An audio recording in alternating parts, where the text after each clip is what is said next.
Behind the Ticker is brought to you by UX Wealth Partners. If you're a TAMP user and you're sick and tired of the legacy technology they are run on and you want more customization and flexibility, as well as a AI-driven model marketplace, UX Wealth Partners is your destination. On top of that, they have institutional trading. So if you are an ETF issuer or an SMA provider looking for outsourced institutional trading, UX Wealth can also be your destination. So check out uxwp.com to find out all the ways UX Wealth Partners can help grow and make your practice more efficient.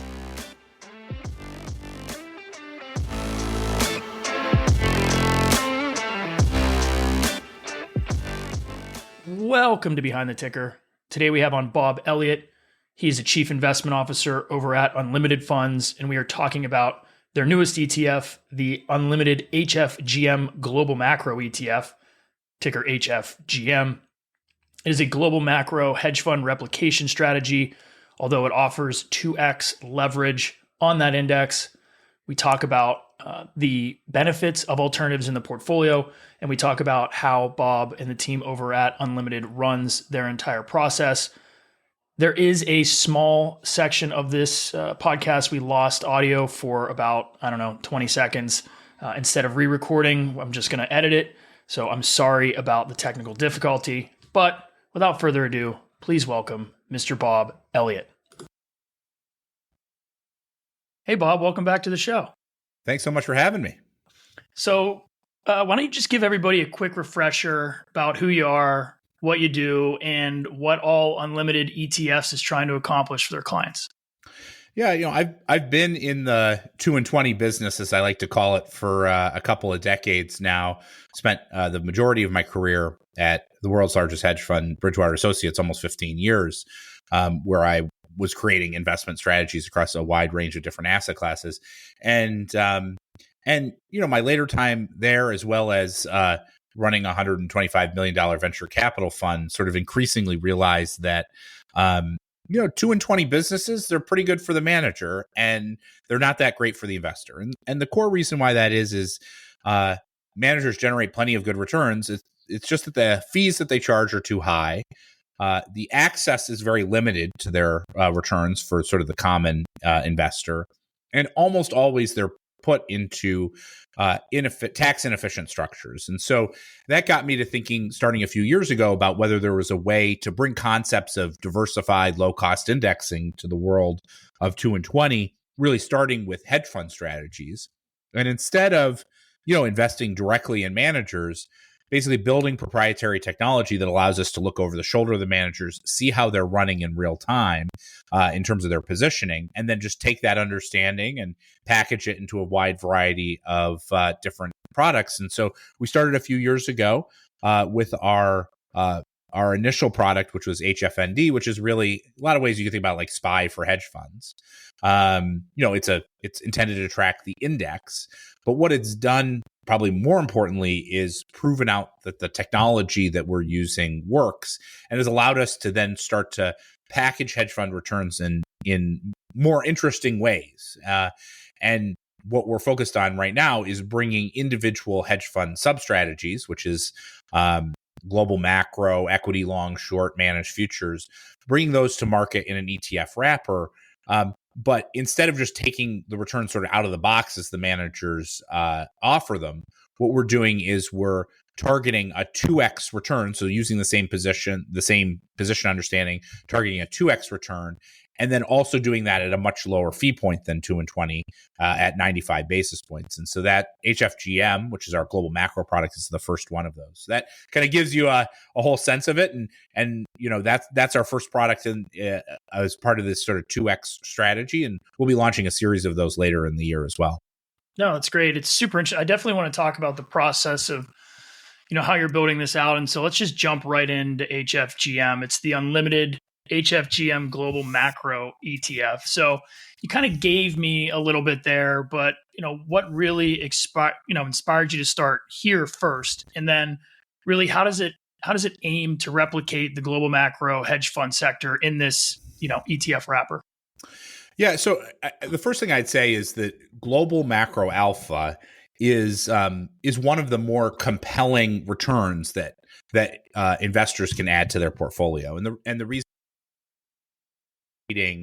a wide variety of different asset classes at any point in time.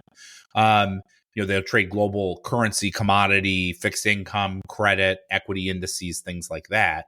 And so when they're doing that, they have much more flexibility, in particular to go long and short different asset classes and really find those opportunities. And so, as a result, what you see through time is, in a lot of ways, they sort of create I like to kind of call it like an all-weather alpha return that is quite complementary, that's shown low correlation to things like 60/40 or the stock market, and pretty consistent returns over time. So how do you kind of define global macro in today's market environment, and really how is that reflected in your factor inputs? Yeah, so global macro managers are in many ways just there's different hedge fund styles, and really what it comes down to is where are those hedge fund managers focused in terms of generating alpha or positioning themselves. And so global macro managers are generally trading that global set of currencies, commodities, fixed income, equity, long, short, et cetera.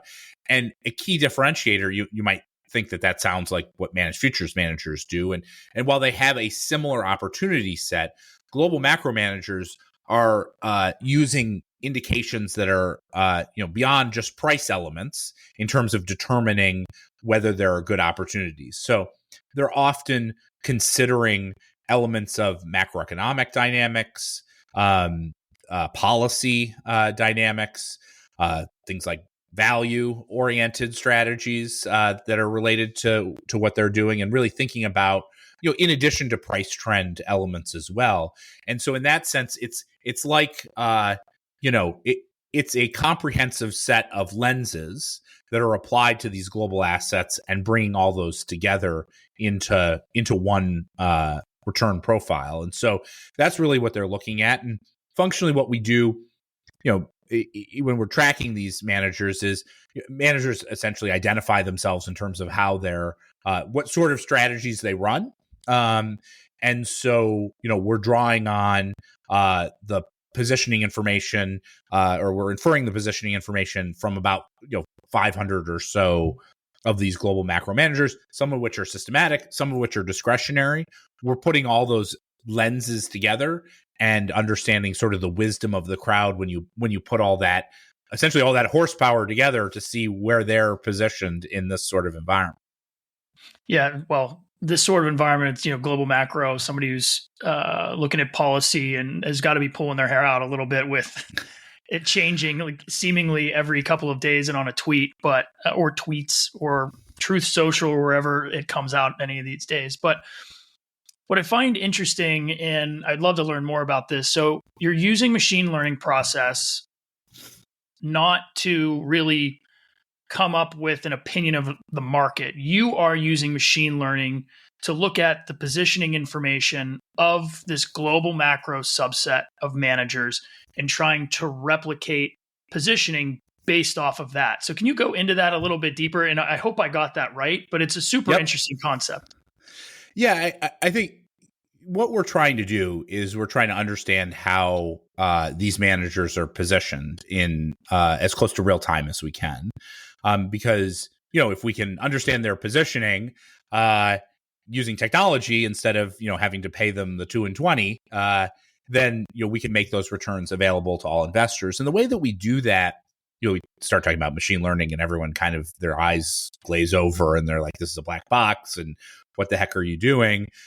What we're doing is in many ways relatively simple, which is and it's something that basically any investor looking at an active manager has done thousands of times in their career, which is if you know what a manager is doing, meaning what sort of strategy they're pursuing, what happened in the asset markets, and you see their returns, you basically know you could probably have a pretty good intuition about how they're positioned. Are they overweight tech, long bonds, short gold, whatever it is. And all we're doing is we're taking that core intuition and and running that in a more systematically rigorous way than eyeballing it. And so functionally, what that's really taking advantage of is the fact that positioning is continuous. And I think that's a really important insight because a lot of people will look at hedge fund managers and say, oh, well, they're like, hot shots, flipping positions left and right, long stocks one day, short stocks the other. It's not how hedge fund managers operate. And the reason why that is because there are transactions costs that they have to deal with. And so what it means is they can only move so fast. If you're managing any reasonable amount of money, you can't instantaneously shift positions. And so that actually gives a real advantage because what it allows us to do is to look at the path of returns and infer what set of adjacent portfolios must have described that path of returns that we're seeing given the market action. And so there's a lot of information value in the path of returns to understand how they're positioned today. And I draw a contrast with sort of traditional replication techniques, which have traditionally used techniques like, regression type approaches, where you have to have a long back moving average, basically a long backward data sample in order to infer what positioning is. And so you're getting things that are called that are like the average of the positions over the last 3 or 5 years. That's not really helpful, right? Because obviously managers are tactically shifting. One of the neat things about approaching it the way that we are, which, in some ways you just think about like a sophisticated Monte Carlo simulation, is we're using past information, but what it's doing is contextualizing and helping us understand what is the highest probability portfolio that the managers are holding, as close to today as we can get. And that's very important. So we're solving for today's portfolio in the context of the past, but not averaging in the past. Yeah, no, it's super interesting. I love the concept. And just curious why you decided, as you mentioned earlier, you were going to run this as like a 2x levered index. So is that just because some of these indexes, if you look at some of the hedge fund indexes, I mean, they don't blow you away in terms of kind of total return. Is that one of, and honestly, the risk profile is pretty low. Was that kind of the frame of thinking there? Yeah, I mean, fortunately, since we launched our first product, we got it. I've had the opportunity to talk to hundreds, maybe even thousands of advisors over the course of the last couple of years. And so part of what we're doing is designing product, leveraging, it's the same exact technology, which is, demonstrated an ability to track these positions, but we can just combine it in different ways. And in this case, advisors told us that they were looking for one, strategies that had lower correlation to 60-40 that were diversifying. And in particular, macro-oriented strategies are uniquely diversifying to something like 60-40 strategies through time. And then second, they said, look, the returns that generally are that come from hedge funds like hedge fund indices and things like that aren't that compelling. And so we're solving that two ways. One, by reducing the fees, which is an important component of it, because those indices include, fully loaded fees. But two, by raising the target return. And as you note, typically what hedge funds are managing essentially bond risk, right, in terms of their return. And there's a lot of, I'd say, bad incentives related to that because, they're incentivized to basically collect management fees. And then if they outperform, great, but otherwise they collect the management fees. By targeting something at a higher return, we're basically just matching S&P volatility, which is, totally normal volatility. And the nice thing about that strategy is if you want the full S&P volatility, you can just do that. Or you can hold a smaller amount in your portfolio if you want it to be less impactful. Yeah, no, makes a ton of sense to me. So when building out kind of the holding profile of the strategy, it looks like it's ETFs and some futures contracts. So what types of investments are you holding? I know it's going to change, but what are you kind of targeting and what can investors kind of expect to see in the portfolio at any given time? Yeah, I mean, we're really focused on, roughly 30 to 40 of the largest liquid markets. And if you think about it, there's, say, $1 trillion of assets in global macro hedge fund strategies. Essentially, they have to be exposed to the 30 or 40 largest liquid markets, long and short. And so we predominantly do that through the use of futures, which is nice in the ETF wrapper, because what it allows you to do is you could take long and short positions in the ETF wrapper, and from an investor's perspective, all they see is a single ticker, a single holding. And instead, what's going on under the hood is that, we can shift, to be long gold to short gold to long gold under the hood without the investor having to basically do anything.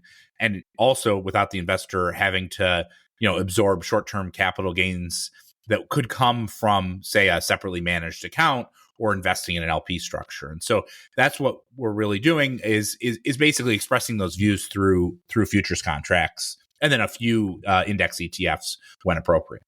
And it can go anywhere, right? I mean, you could be in rates, you could be in equities, you could be in commodities, currencies. I mean, you've got go anywhere capabilities.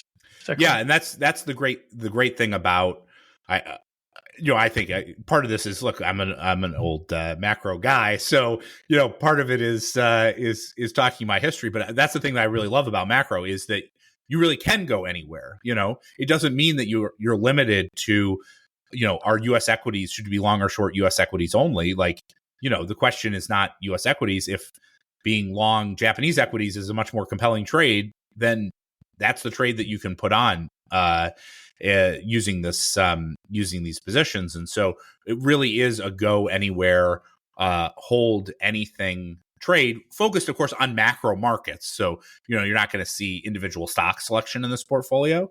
But, amongst the major global macro markets, anything is fair game. And anything that these managers are really focused on is what we're going to hold. And so how often are you turning over the portfolio, looking at, rerunning your machine learning to kind of see positioning? Is that daily, weekly, monthly? I know it's probably fairly frequent. Yeah, I mean, actually, the neat thing is we get a lot of daily information, both in terms of how markets are transpiring as well as how managers are performing, that we use to incrementally update our inference on how they're positioned. And so functionally, what we're actually doing is running every single day. We're updating our views with incremental information. It doesn't mean we necessarily trade every day, because you want to balance how far you are from your desired positions versus your held positions versus the transactions cost. But we are updating that view consistently, and as a result, we will trade when those our desired positions and our held positions start to diverge, sufficient to make sense. And functionally, that means we're trading, I'd say, roughly 4 times a month on average, roughly weekly on average, in terms of our positioning. But, there are certain times when that may move considerably faster when there are larger market moves, like what we've seen in recent days. And there are times when, during more docile environments where it might trade a little slower than that. Yeah. So when you're seeing positioning changes, you got to move into a new asset class. Kind of what is the thought process behind selecting, ETF exposure versus futures exposure versus, maybe swaps? Like, how are you making that decision? I'm sure the purest form of exposure with the lowest cost is probably the answer.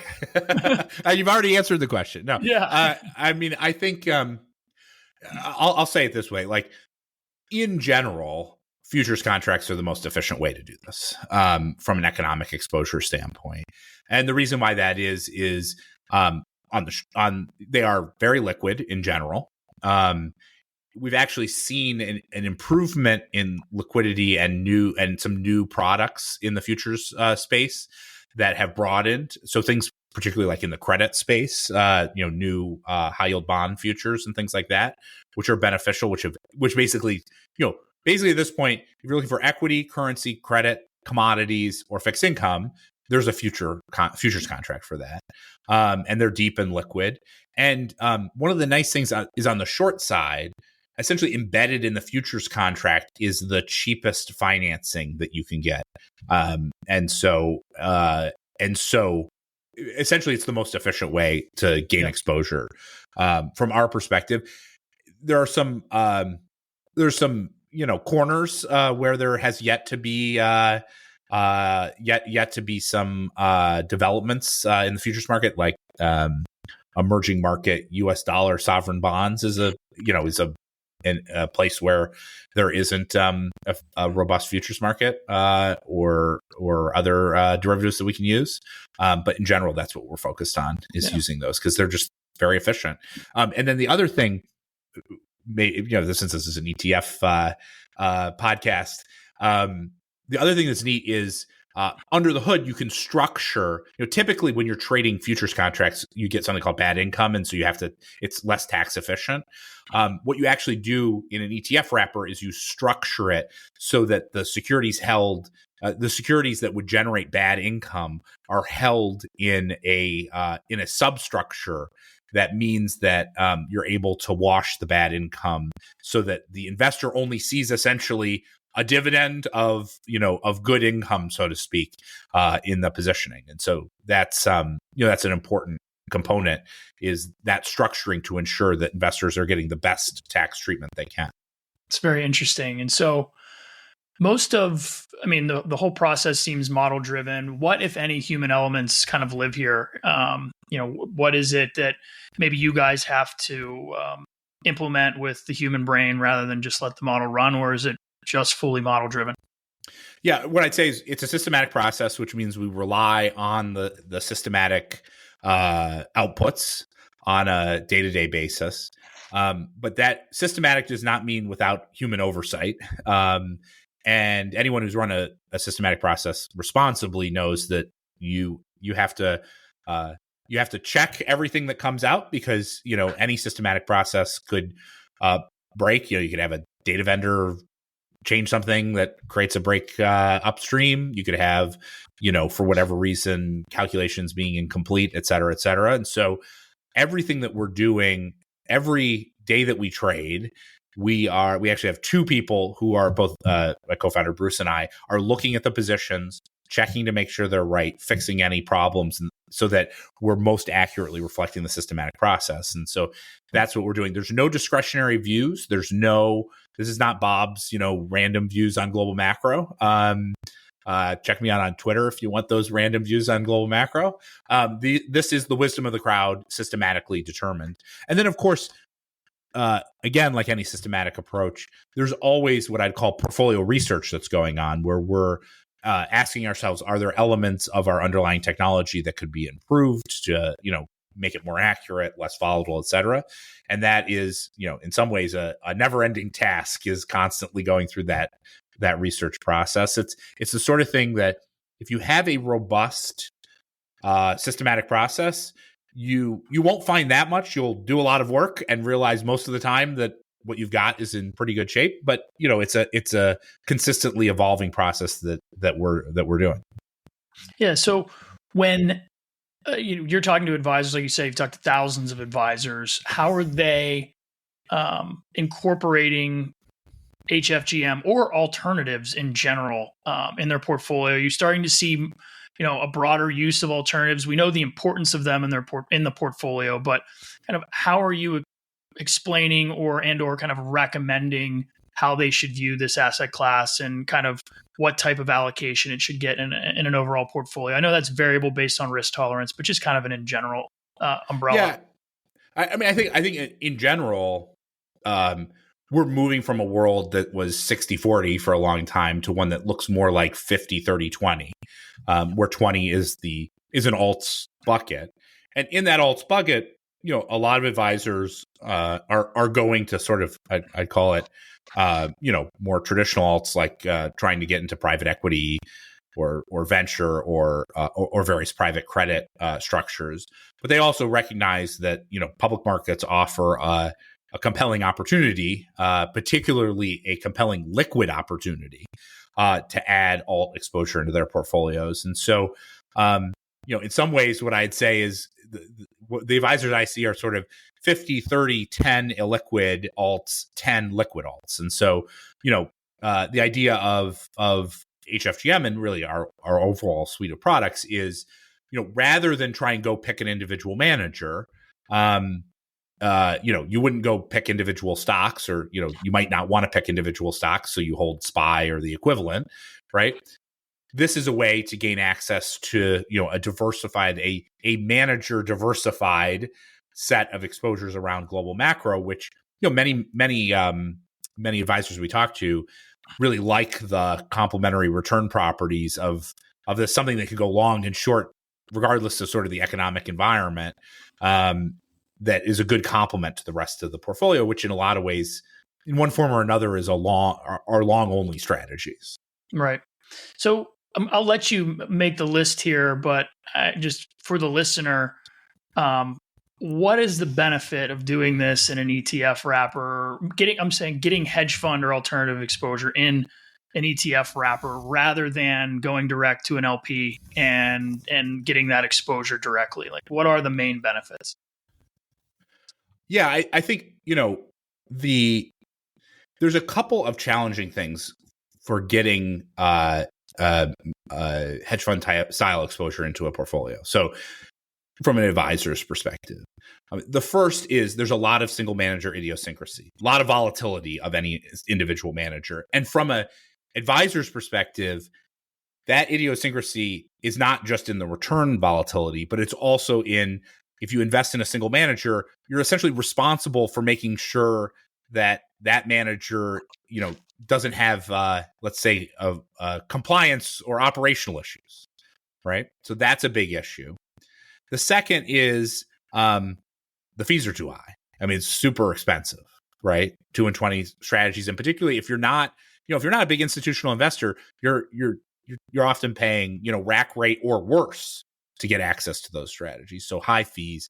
They're almost all in tax inefficient structures, often in LP structures, where, essentially you're paying ordinary income, having to deal with K1s and all that. And then the last thing I'd say that almost always comes up is, and actually in some ways is the most important thing for most advisors, is if you invest in individual LP strategies, you got to deal with the paperwork. And the paperwork stinks. And, I'll talk to all these advisors and they'll be like, yeah, I got to chase this guy down. And, he's doing his business and he doesn't want to talk to me. And I don't, but there's a deadline, all this stuff. It's just, and even there's been a lot of streamlining of filling out paperwork for these sorts of things. But even in the most streamlined circumstances, someone's got to sit in a chair and sign the docs, and someone's got to get the K1s and give them the tax account. And all of that is a pain. And it's also individualized. And so what we're finding, if you look at an ETF, a hedge fund strategy ETF, it basically hits each one of those elements. We'll start at the last one, which is you can just execute it like SPY. So it's very easy to execute and fits into your securities portfolio. The fees are considerably lower than LP positions. It's also more liquid than traditional LP structures. It's manager diversified. And, the tax, it's about as tax efficient as you're going to get for a diversified, moderate turnover alpha strategy. And so you put all those things together, and I think it's a very compelling package for advisors, and particularly in this world where advisors, they're moving towards model ETF portfolios. And those model ETF portfolios are valuable because, they're a bit agnostic to the size of the client. And a lot of these folks, what they'll have is they'll have a couple big anchor clients that maybe those clients are right to invest in individual hedge fund managers. And they'll have dozens of folks for whom, they're not qualified, they're not accredited, all of those things. How do you show them? How do you build a good quality portfolio for those investors? Because you need to service them effectively without having to go through all the hassle that you're doing for your big ticket investors. And a lot of advisors we talk to love these products because they see the ability to basically deliver something unique in a way that's actually pretty easy to execute. Yeah, you made me chuckle there with a couple things. It's, questions you get what do you mean I got to go get a medallion signature? I have no idea what that is. And then, you're getting emails in April wondering where K1s are, and those are going to just put it on extension. If you invest in an LP, just put your tax return on extension and wait till June or July to get that K1. But in the paperwork, you brought up all the points I thought you were going to bring up. It just made me chuckle because I've I've had those conversations in the past, and I've seen deals fall through because people just don't want to do the paperwork. Yeah, you just the person's got something else to do, right? Yeah, And that's I don't have 25 minutes to fill out all these subscription documents or go and get notarized and all the other stuff I got to do. Right. So, well, Bob, I really enjoyed this conversation. Before I let you go, where can people learn more about Unlimited and your suite of funds? And excited to see, obviously, what you guys are going to be coming out with here in the future. You gave us a little bit of teaser. I know you're not going to be able to talk about it, but we'll keep an eye on it. Exactly. So if you want to learn more about what we're up to, unlimitedetfs.com, which has lots of information about our products that are in the market and the ones that are coming. And, if you want to keep up with a variety of different takes that I have on sort of macro and markets and investing, you can find me on all the social media platforms in one form or another. And so definitely say hello and check it out. Yeah, I mean, if you want to go for a walk with Bob and hear about Japanese interest rates and try to figure out what's going on, definitely get on his Twitter. There you go. All right. Thanks so much for having me. Yeah, we'll see you soon. Thanks.